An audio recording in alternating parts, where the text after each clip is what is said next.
Welcome to Faith Over Breakfast. You are listening to a podcast by Pastor Eric Deepen and Pastor Andy Littleton. If you enjoy Faith Over Breakfast, we encourage you to rate it on the Apple Podcast app, on Spotify, or Google Play. Thank you and enjoy the podcast.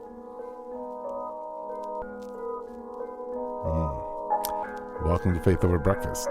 My name is Eric, and I'm pastor of the village. And across from me, in an uncomfortable chair, is Pastor Andy from Mission Church here in Tucson, Arizona. And we talked about retreating, talked about a little bit of baseball. It felt a little NPR-ish. Like you were like nice and slow and kind of calm voice to kind of symbolize the retreat aspect. There you go. So the real gold in this one, though, is both of us unpacking some of the reasons for our discomfort, which I would assume actually many of you in and out of ministry would probably have your own versions of that. And I think that is probably the core of this podcast. It's not actually retreats or baseball. Yeah. It's that internal dialogue that tells you what you should or shouldn't do. So we both get there. Yeah. Enjoy. Yep, enjoy. Which I have a slight beef to share at the beginning, before we start. Live, yeah. Oh, geez. Oh, no, let's do it live so I can cut it. Yeah, you can cut it. As we jump in here, Eric, since we are recording, mm-hmm. And I haven't wanted to say anything because I know this isn't necessarily you, and you've got good people working alongside us and helping us out. But our promo stuff, Eric, it's looking real AI. Like it was so funny I couldn't help myself. Yeah, and it's I've been scolded a little bit for this recently, where it's like, okay, that was fun at first. That's mine, man. Why are you messing with my levels? You mess with your levels. I've been razzed a little bit for this lately. It's kind of like, hey, you're showing your age by doing too much AI, and what people, because AI is saturating now, people want things that feel a little more raw and real. Boy, that cycle's moved real fast. That moved real fast. And but yeah, our latest promos, I've just been like, oh, those are so AI, you know. And then I'll see it with others that I love and care about, and the super AI ones, I'm feeling the cringe. You're feeling the cringe. Yeah. Yeah. It really did happen fast. It did. Like there was probably about 3 months there was like, wow, how cool is this? Now it's like, meh, AI. And so Cruz at our church has talked about how the effect it has on him is anything that looks or feels AI, he just is like, see ya, pass. The thing about Cruz and Cruz's people, he has issues. But let's just talk about Cruz right now, as I'm pretty sure he'd flip by anything. It wouldn't even need to be AI. Just, Well, we'll have to have his him. whole generation is a flipping generation. Yeah, flipping things. Yeah, they flip right through. They don't read things. Yeah, they should make a movie about them called Flipper. Flippers. Yeah, flippers.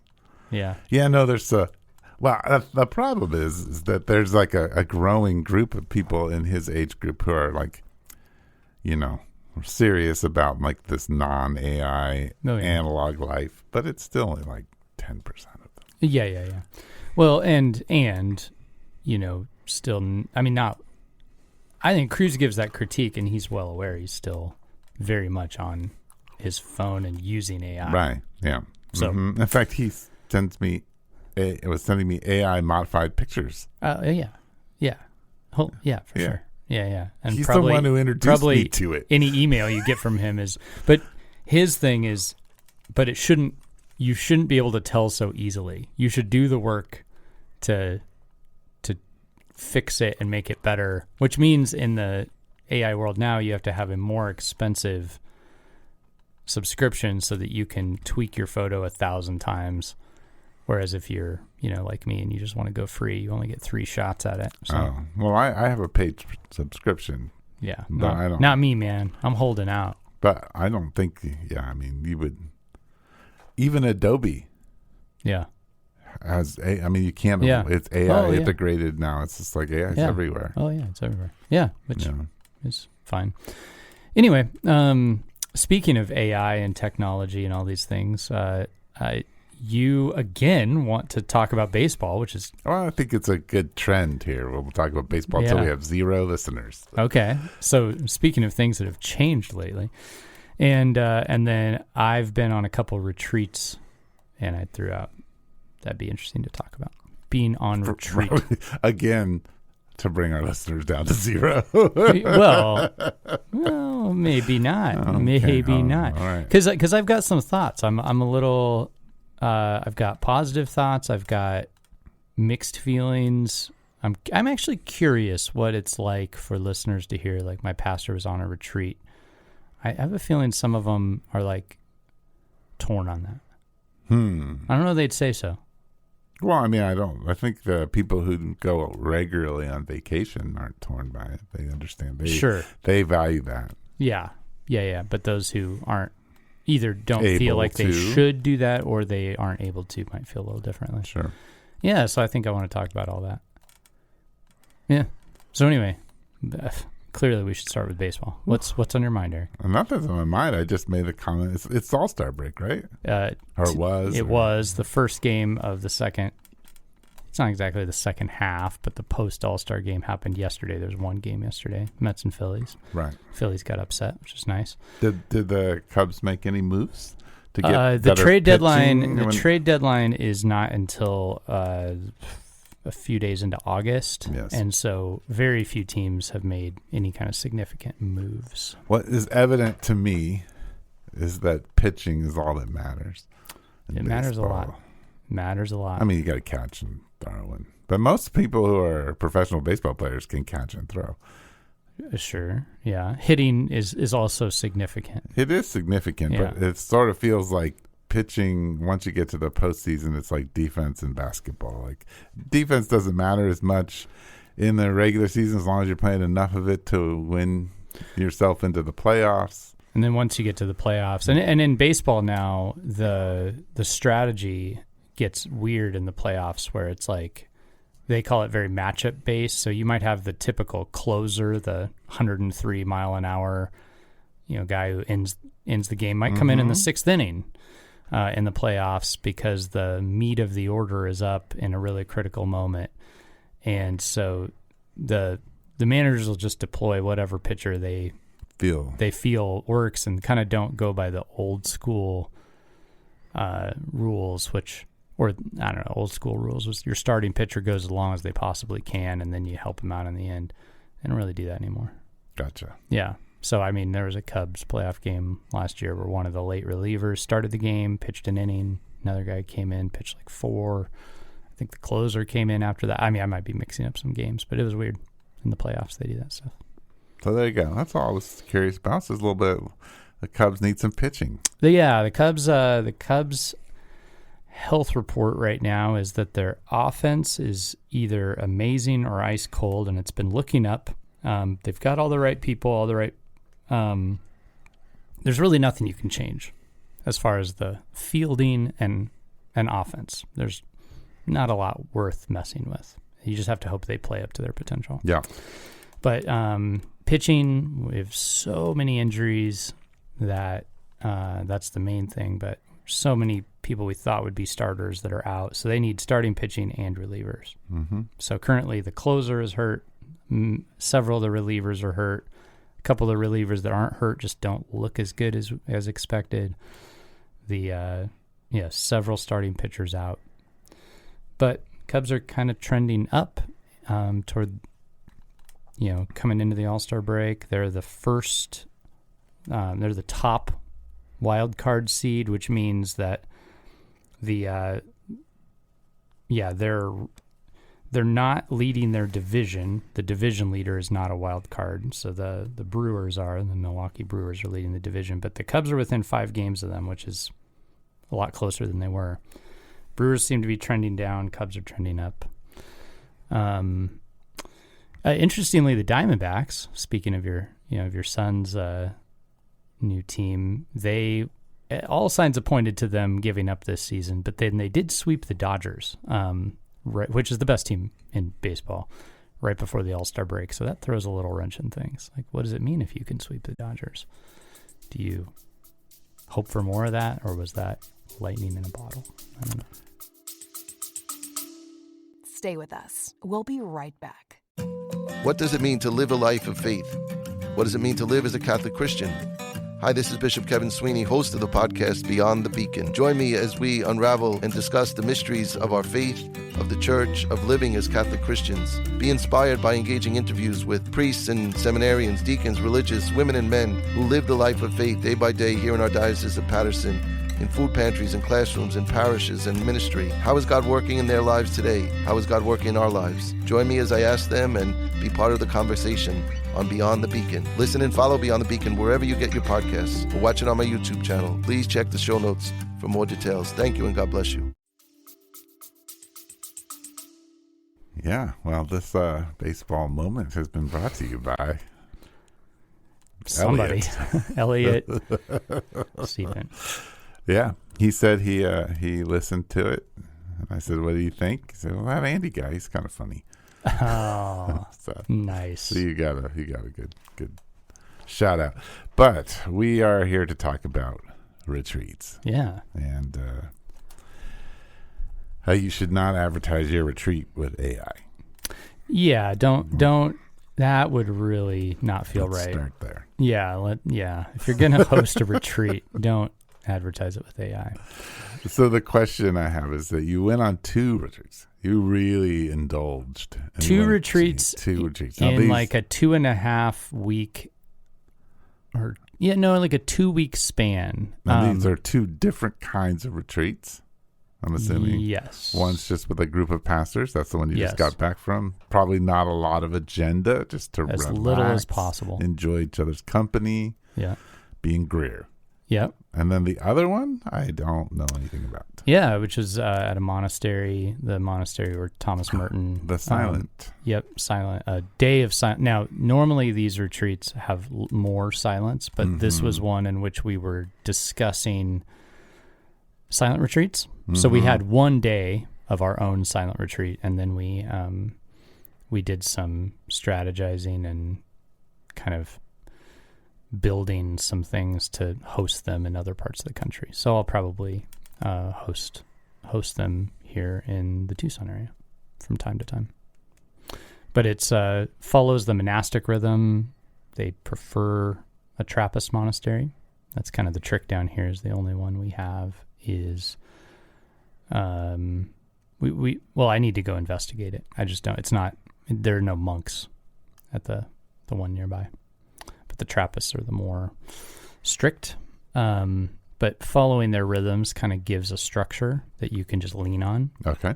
And you basically recite, if you were with them for, would it be a week, you would recite all the Psalms. Okay. And so if you follow their liturgy, the hours, you are really just hearing prayers and psalms, and then you're in silence the rest of the time. Okay. And so it's, for Protestants, different. Yeah. All right. So you felt inspired then. Like you have some things to say about retreats, good and bad, and what you like, what you think can. So let's just have a little Andy monologue on retreats here, and I'll interject when I. Okay. And then I'll tell everybody how incorrect you are. I like it. That's great. Perfect. Yeah, that is probably exactly what will happen now. So, okay, so I'll start with this. I always feel a little uncomfortable because I do have a knowledge, I'm aware of this, that my life as a pastor, though it has many weights to bear that people don't understand, and there are weird hours, and it's a leadership role, which there's a lot to carry, but I do have a more flexible life than a lot of people, right? I don't wake up at 4 a.m. and get in the landscape truck and drive to the same shopping center that we have to manicure every single day and, get off at 3 and come collapse on the couch and do it all over again the next day. And for example, nor do I get up and, put on my tie at 5 a.m. and, head down to the office downtown where I do paperwork, for people and have board meetings every single day. So my schedule's weird, as a pastor, it's different. It's unique. A lot of times people will experience me at a coffee shop working on a sermon or answering some emails, or perhaps I'm meeting with somebody for lunch, or something like that. And I've settled into, you could probably hear in that, or at least I can, like, I grapple with kind of the lifestyle my parents had, right, as compared to mine, and it's different. They both worked 9 to 5s and just got up in the morning and went to work and got home, and my life's very different. And so in a way, I wish there were retreats built in for everybody. And so there's a little guilt I can feel sometimes when I feel like, I have all this flexibility where I can, as part of my job, say, I'm really, I think it'd be good for me to go on a silent retreat. And they say, oh, okay, if you think that's best, you should do it. Whereas it's hard to do that as a landscaper or an insurance agent or whatever. Some jobs, it's easy to do. You can, I don't know, you own the company, you can probably get away whenever you want.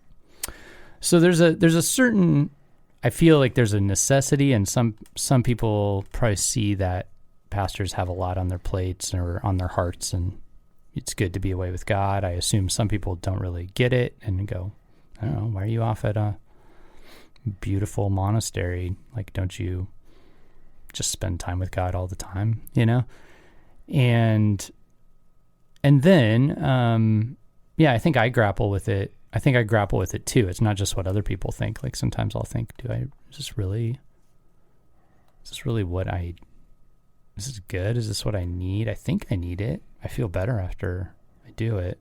Is that just, I don't know, am I getting spoiled? Did I get to have these feel-good moments? I don't know. Did the Apostle Paul get sent away to a monastery? I don't know, maybe. So I have all of those little qualms. That's the preamble. It's a long preamble. But then I've just so much value. I find so much value in the time.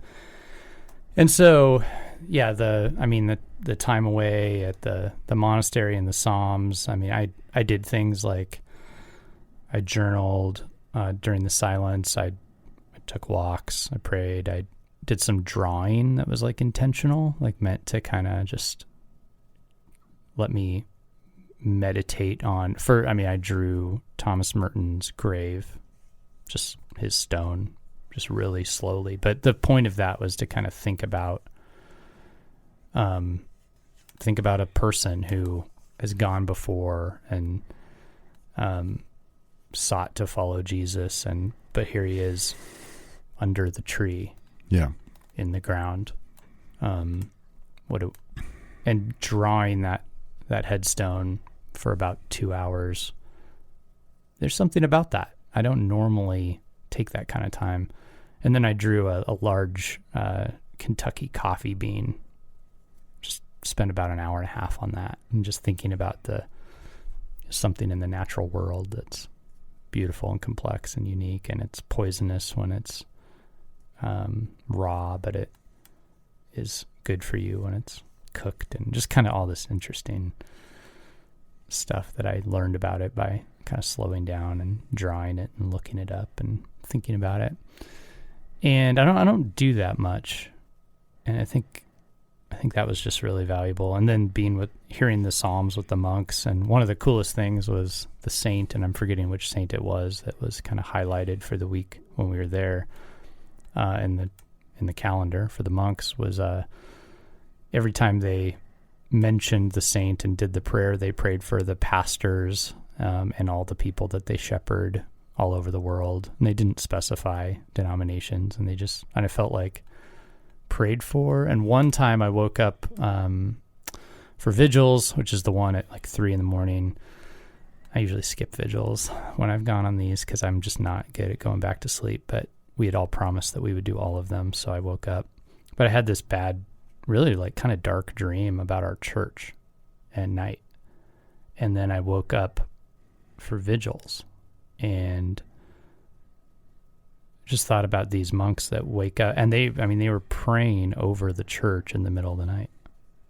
And that just brought me a lot of comfort, thinking that there are these people all over the world that choose to wake up in the middle of the night and pray for the church and keep their watch. And here I just had this dream, and I don't know how valid it was or whatever, but that seemed really profound to me. I felt a lot of gratitude going back to bed, and actually did fall back asleep, thinking about the fact that these monks were praying for us.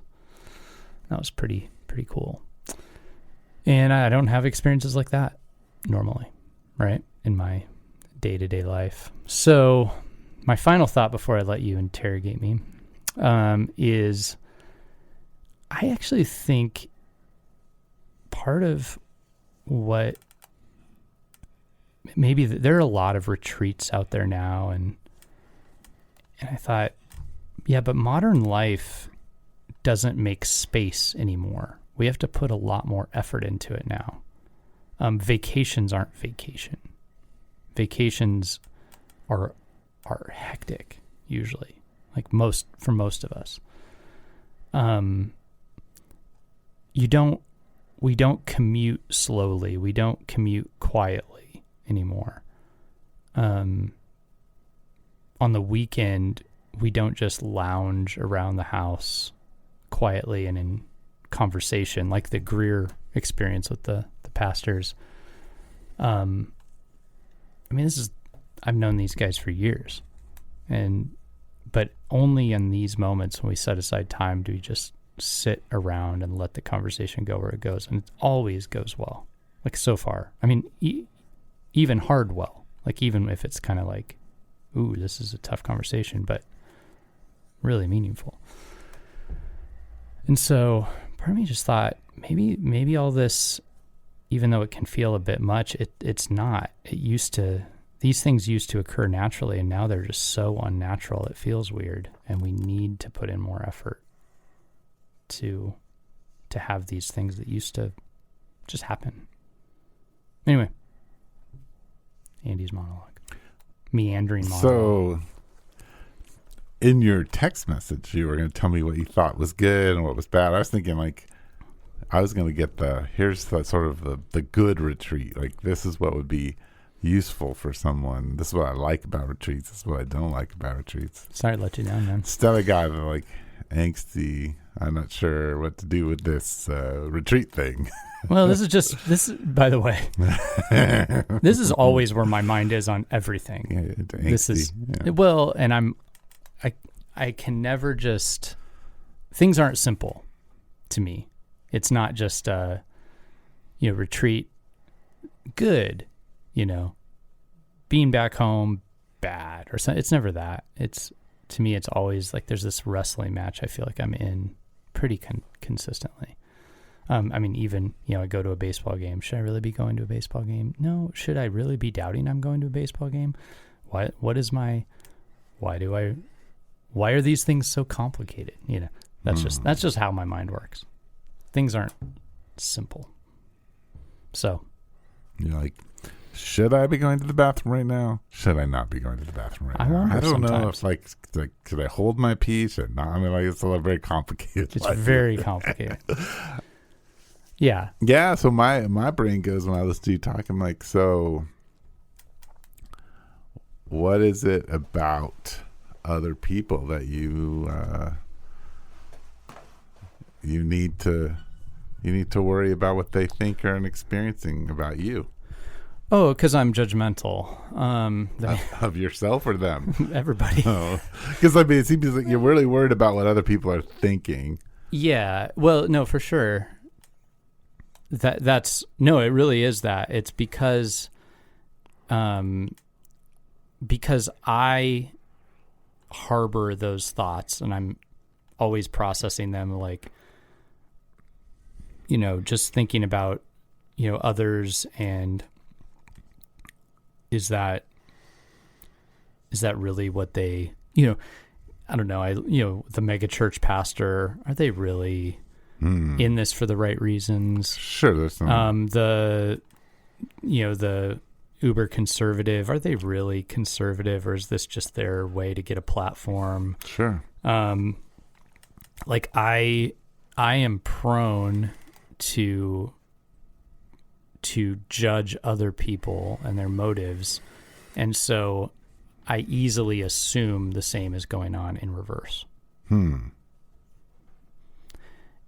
I know that, and try to not let it stick me in the mud, but it is a real thing. Yeah. Yeah. And I definitely think that, coming from the background that I do, the idea of being privileged, and this comes up a lot, things that feel privilegey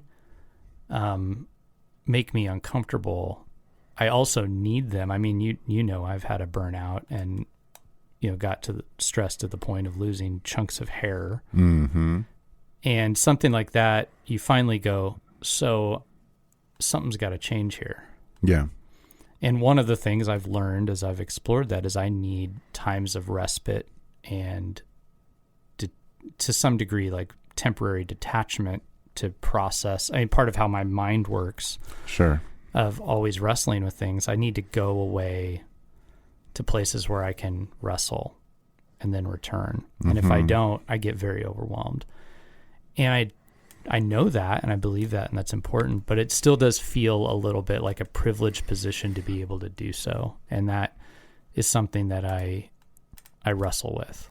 I know if I don't do that, I go to a bad place, and that's not good for anybody. Sure. But also sort of feel like, man, today on the way here, I was sitting next to a landscape truck. Right. That's probably what led me to describe the landscape Sure. situation, which I did one summer of that in my life. And dude was kind of laying his head out the open window, tired. And why? Because it's 9:00. They've been working for 6 hours. Mm-hmm. And yeah, I think about that and go, what does this, what does it have to do with him?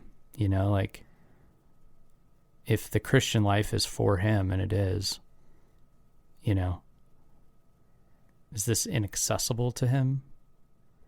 Yeah, I wrestle with that.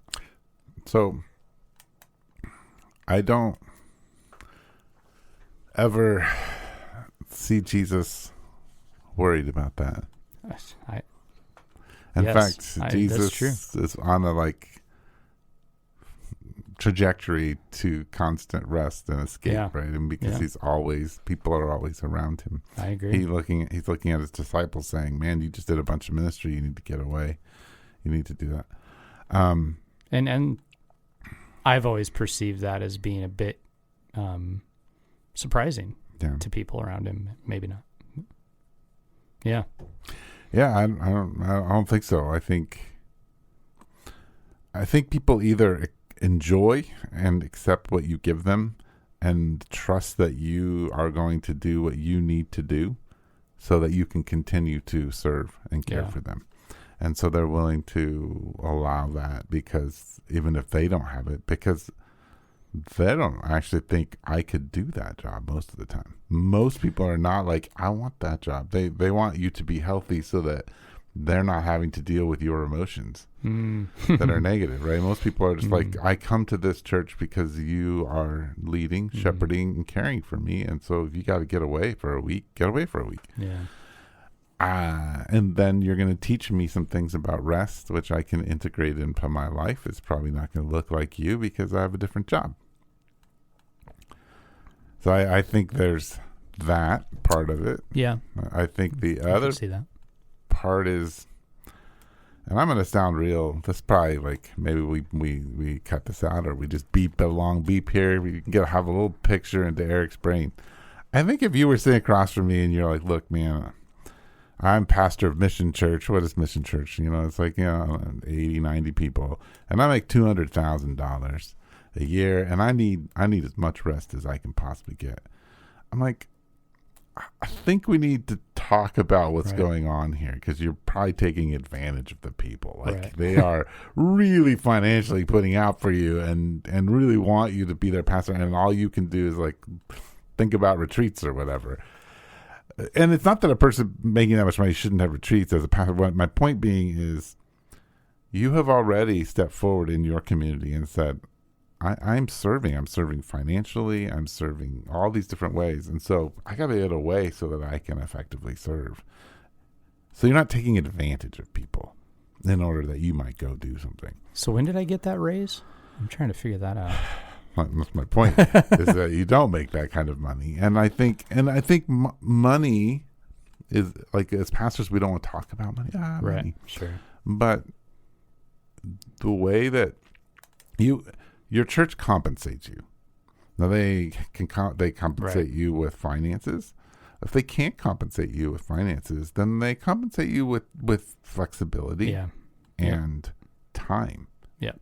And they understand that, like, it's not they're getting what they're paying for. They're understanding that you need to have a holistic health, and money does help move those things along. And if it can't be there, then they have to provide other spaces for you. So I think I had to learn to just lean into those things and enjoy them, and not, and I don't, like, what you get when you go to the silent retreat is not to tell the landscaper at your church, hey, here's a silent retreat you can go out on.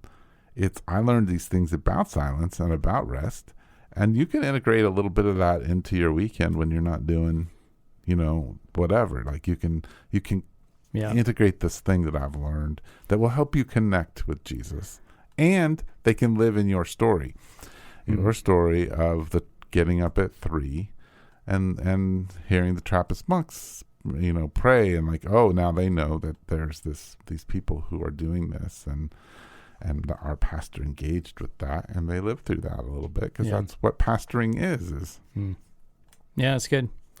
I have a lot easier time thinking about kind of our other staff and our interns. I do think that way at our church, and others too. But I'll think, gosh, we pay such a minuscule amount we just can't, they, like, everybody at our church is underpaid significantly. But so we should give the benefits we can give. So I tend to think about those exact things you were saying, But it's hard for yourself. Yeah, for sure. Like, we can give you more flexibility. We can give you more opportunity to connect outside and elsewhere and so on. And that's part of the perks. If you go to the really high paying one, you're going to have to be there all these specific hours and never miss a holiday. And at Mission, like, if it's Christmas and you're out of town, okay. Like, generally we're fine with it as long as there's enough people to keep the church moving. Right. Like, that's okay. Right. And that's part of the non-monetary benefit of working in a community like ours. Yeah. And I've heard from other younger ministers who've reached out and said, I asked for Christmas off and the church said no. And I've just kind of laughed, and I was like, that's because you go to a really big, high functioning church, and they run their biggest programming on that's what you signed up for. That's what you signed up for. Yeah. So there's a little bit of that. And so I have an easier time seeing it. And I honestly, everything you're saying, I'm like, yeah, I agree. But I still feel this thing, right? Like, that's all I'm admitting to. It's just feeling I disconnect. Understand that you're feeling the disconnect, but disconnect is built around all these people. Yes. Expectations, thoughts, judgments. Well, yeah, sure. Opportunities. But I like what you're saying, and I agree, and I hadn't really thought of it that way, of like the gift of living through a pastor that is living differently and kind of for your own sake. That's an interesting thing, because I had to read some Merton, because that was part of the deal of going to Abbey of Gethsemane, where he spent his days. And he grappled with that, and grappled with, living through periods of unrest like the 60s, but being in a monastery, but also realizing that he had a unique angle of being able to be aware of what was going on and being able to be with God focused for an extended period of time. And that gave him something to offer. So he's one of the few monks that wrote, right? And he puts it as like he gave himself to people when he wrote, and people loved that. And it seemed like they felt like there was a real need for that. Yeah, like Thomas Merton had a huge impact on me. Yeah. So it's helpful to remember that. Sometimes, I guess that dynamic is, it's real, and it just takes owning it, I guess. Yeah.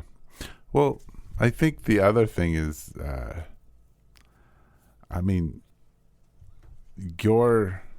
you're called on how to like you kind of are supposed to live the exaggerated.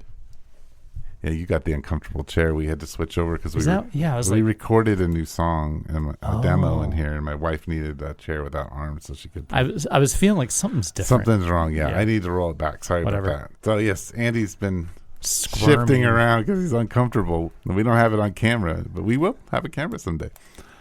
Anyways, I think like you're supposed to live the exaggerated life. So like people are like, I can't spend as much time as Andy does in scripture. No, but you can use Andy as a guide on, all these things that you go spend an entire day of silence. Maybe I spend an hour of silence, because Andy did that. I can try this. You're the one who's exaggerating so that it's visible, so that people can follow you and imitate what you're doing. And that probably highlights a certain degree of my individualism, right? Like I tend to not think of our church as a body of Christ with many members that each have their parts, right? It's kind of like everybody's supposed to embody everything. So when I see people in our church that, and I say this not believing it, but just saying I default here, where I could see somebody who doesn't serve as much or something like that and go, well, you should really serve more, even though there's another person who serves for 10 of us. And the truth is that there's something to us each having our role and our gift and bringing it together. Yeah. Including yours. Yeah. Right. Well, and it's just so true that pastors can end up being unhealthy in so many ways, right? Because there's so many demands, and because we don't. It's not, I was thinking about like in the Old Testament, particularly with Israel, like when they're appointing judges and people over the tribes. This guy gets 10. There are people with hundreds. Like those are your people. He's not thinking, as a judge, I need to see if I can expand myself. Like I need 200. It's like these are my 100 people. And I think that used to be what pastoring was. Yeah, you're pastoring these people. Yeah, people come in and out, and you want to reach out and you want to see people come to Christ. But now you're not building an enterprise. Yeah, you are shepherding people. That's so what's changed, right? That has changed. Church is an enterprise, and I'm like, but that's not. Yes, it is a directional community collectively, but people aren't an enterprise. They're people. Yeah, and I think it's so true. And they're supposed to be becoming disciples, and if you're discipling them, then hopefully they'll move out and love their neighbors, and you'll meet some of their neighbors, and then the neighbors will become part of your church. But you're not trying to get as many neighbors to build it so that you can get another building or get a larger. Yeah. And I think that's changed. Oh, it's definitely changed. Yeah. And it's a consumerist exchange economy. So you come to church, what am I getting? Yeah. There's a little bit of that. It's just like the product you get when Andy's not there, or Eric's not there, is not the same product, which is all sad, right? Sure. Yeah. Oh, how we've lost our way. Yeah, and I suspect our churches have tried to diminish that as much as possible. For sure. But yeah, and in fact, when Andy's not there, it shouldn't be we feel like the product isn't as good. What they should feel is, our head shepherd isn't here. This feels like a part of our body is missing for this collective time. Yeah. And it's so cool to see how he's raised people up. Cruz did a good job on Sunday because I streamed it, and he said something about, I like when Andy's not here. But he clarified that with, because you all just step up in really cool ways, and it's great to see the church operating, with really, really well without him. And I was like, good job, Cruz. That's because that encourages me to see as well. I love that. Yeah. Yeah, no, that's good. It's good stuff. Okay. There's the conversation you wanted to have about retreats, or what works or what doesn't. We can have that one too. Well, I just think retreats I feel like there's a lot of them. Like people have put on their entire life. Like, so you went to, or their entire life to build these things. So you went to a silent retreat, and then you went to the pastoral one, which is sort of just kind of a laid back thing. Yeah. But then Mark was off to like a whole creative retreat. There's retreats to deal with your marriage. There's cruises. There's like, we're in a like sort of, I don't even know. There's a lot of it. Yeah. There's retreats where they're going to tell you, like, you're going to hear like theological sermons, and there's going to be a theme and worship music, and there's there's retreats, there's conferences, there's like all of these things for you to go and be part of. I think that's part of my discomfort too, is knowing how much of it there is and how kind of trendy it is. And for me, I'm not interested in all of it, and I think I do feel a little hesitance to attach myself to all of it. Yeah. So there's that going on in me. So I could tell you which types I like, and then you can respond to that and tell me which types you like. How's that? Okay. All right. So the two I just went on, I like. Like I said, one of them was just more of a shortened version because we're talking about doing them here. But the entering into the rhythm of the Trappist, like I said, I didn't grow up Catholic. I have no Catholicism in my background. There's always this little hump to get over. Just there's a couple things I'm going to disagree with, whatever. But there is something really beautiful about their structure and their commitment, and they understand themselves as ministering to the church as a whole, and that's part of why you're welcome to come join them at any point, and join them in their rhythms at any point. And they're just continual recitation of the Psalms and a lot of other scripture. They're just steeped in scripture, prayer, and their work, but they understand the scripture and prayer as part of their work. As these monks in Kentucky also made some fudge and fruitcake. Fudge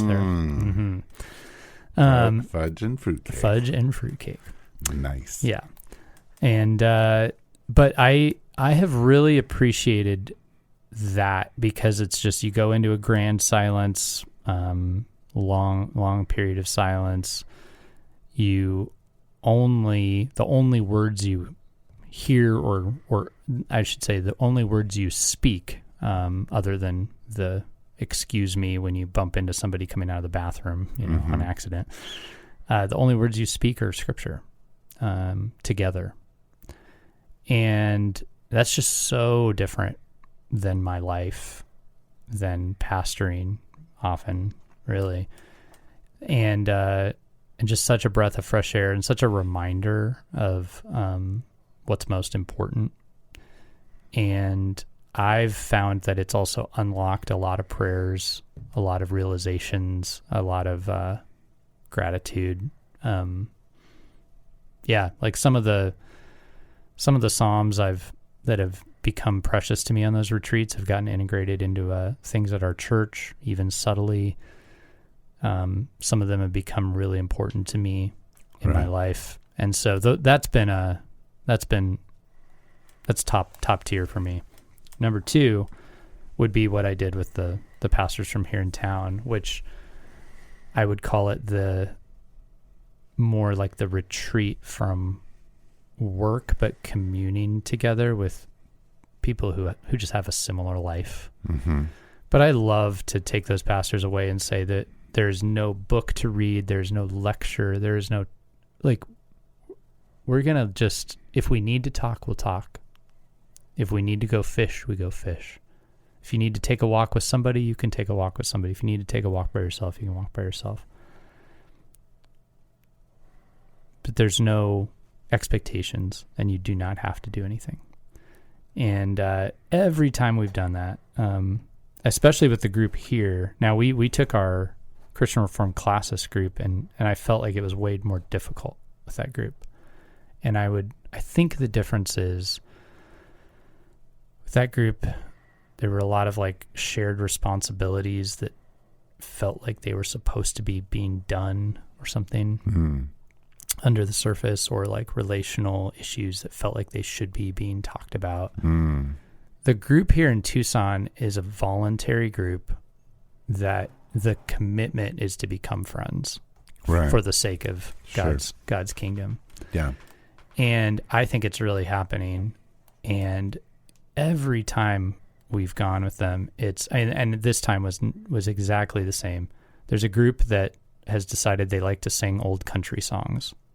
And it's one of the guys brings a guitar. Those who want to do that go upstairs and sing away. Rod is, the secondary voice of that, and others have kind of latched onto that. Sure. And some others like to play games, and others like to be outside.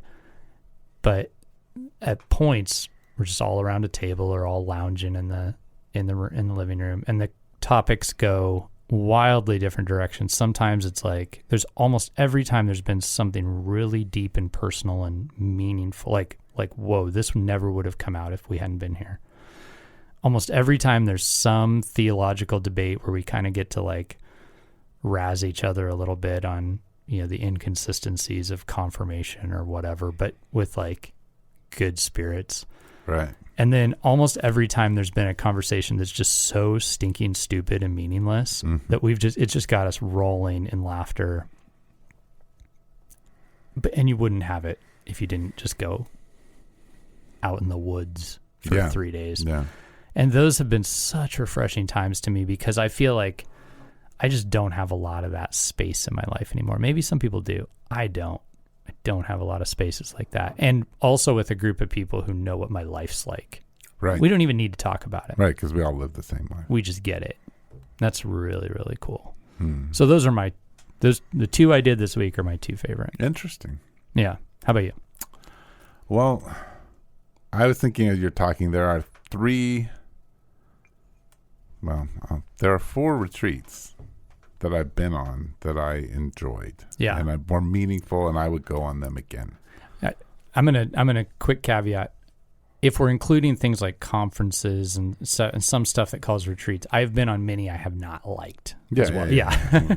Didn't go into any of those. But well, no. So I think the most meaningful one was, very expensive. Mm-hmm. So spending a week with Dr. Larry Crabb, being trained, but also having like soul care, also having extended time just by myself. Yeah. To do whatever I wanted in beauty. Yeah.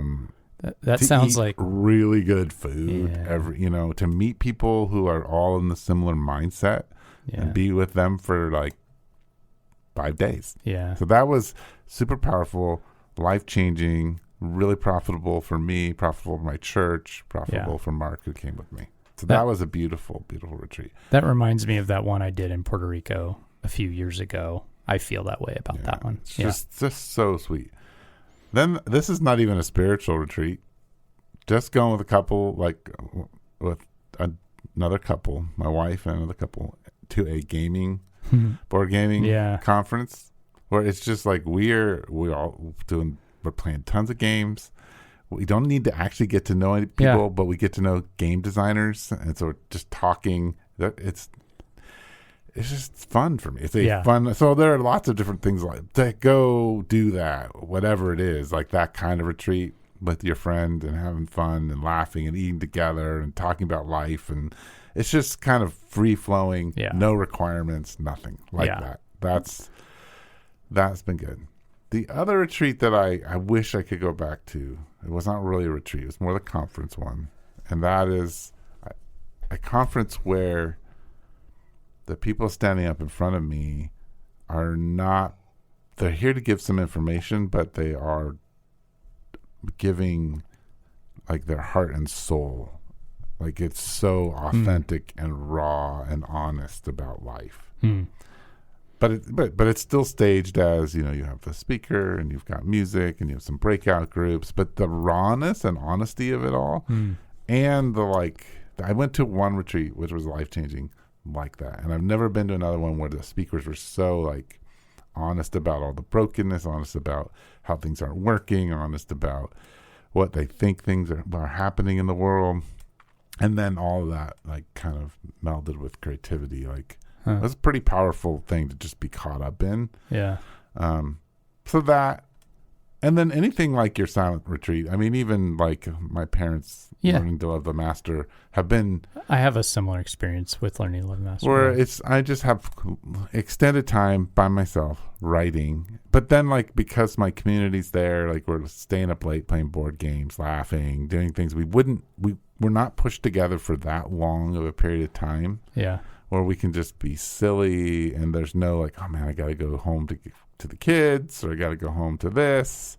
It's just like, no, we're stuck here for 3 days. We can stay up late. We can goof off. But, you know, the food's not super great, but we'll have breakfast together. And so that's just meaningful kind of retreat. I think I have a resistance internally to like the pastor's one, or even to learn to love the master, because it's like, man, like, yeah, that's really good, but it's a lot. It's a big time commitment. And I know that the next week I'm going to have to pay for it at some level. Like I'm going to have to like catch up on a bunch of stuff. Yeah. And is that going to be restful? I don't know. And so then I kind of get into like a different kind of internal conversation. Not like are people going to be judging me for it? It's like, I'm always like, is this like the best use of my time? Should I be doing this? Like, what benefit does it have for everybody? You know, in the Bible, Jesus never has those debates inside of his brain. Right. No, I totally agree with you. Yeah. He's just like, get away. So where does, what's with that dialogue for you? I shared a little bit about where mine comes from. Well, I think that using your time. Yeah, and you should never waste anything. Yeah, you should just. Why not? I don't know. Just because that's what I've been told, so I need to do that. I think what I find with pastors all the time, and it's internally to me, is like I'm always trying to prove that I'm worth it. Right? That even when I was making no money, I'm still trying to prove I'm worth it. Yeah. And then when I'm making some money, I'm trying to prove that I'm worth it. And then the honor I get trying to prove I'm worth it. Yeah. You know, and then I'm constantly caught up in the like commodity like thing. Like, how do I know that I'm doing a good job? Did I deserve this retreat because I did a good job? Like, you know, what if going on the retreat led you to not do such a good job? That's Would right. that mean bad retreat? Yeah, bad retreat because I did a bad job. Yeah. I mean, I think I've been it's been very fortunate for me that the community, really, like, there's lots of people in our church over the years have been like, yeah, no, you need to go. Or, like, there's been a sort of forced, it's good for you. It's good for us when you do this. It's good for the whole church when all the pastors are doing these things. And so. And the one that's you always talk about is just when you and Sue get away to the Airbnb with the hot tub. Yeah, no, that is my retreat. It's my sign. I mean, I just, you know, we're going at the end of August. Yeah. Biggest bummer for us on this last one is Michaela came with me for the beginning of Greer, just the two of us, and I felt awful. Oh no! It was like, and I felt a little off with when the rest of the people came, but the time we were together, and she was on the verge of taking me to the emergency room, and we didn't end up needing to do that, but I just felt crummy, and it had her in nurse mode, and I feel so bad. I mean, it's not, I don't feel bad in that, like, didn't mean to. It Sure. happened, but Yeah, but you hoped for her to have a fun time, and instead she had to be your doctor. Yeah. But going to that Greer, if you're outside of Arizona, is just this little mountain town that's kind of on the dead end of a road, so it doesn't get all this pass through traffic, and it's kind of got a Colorado feel in a way in northern Arizona. It's so high up in the and it's just pretty, and you'll get the elk down in the valley that you can see, and it's just a very slow moving spot with a little river running through it, and for Arizona it feels very alternative, just being there is nice. Yeah. Well, I just looked at my watch, and I am running late. Well, we should end this thing. So we should wrap this baby up. Well, if you have any questions and you'd like to hear content that's actually relevant to your life, you can email us at faithoverbreakfast@gmail.com. Talk to Eric, email Andy. You can send ideas right through your podcast app through text message. We'd love to hear from you. Thanks for tuning in and giving a rip about what it's like to be a pastor. So we appreciate you, listeners, and we'll talk to you next week. You've been listening to Faith Over Breakfast with Pastor Eric Deepen and Pastor Andy Littleton. Please share us on Instagram, Twitter, and Facebook. Thank you.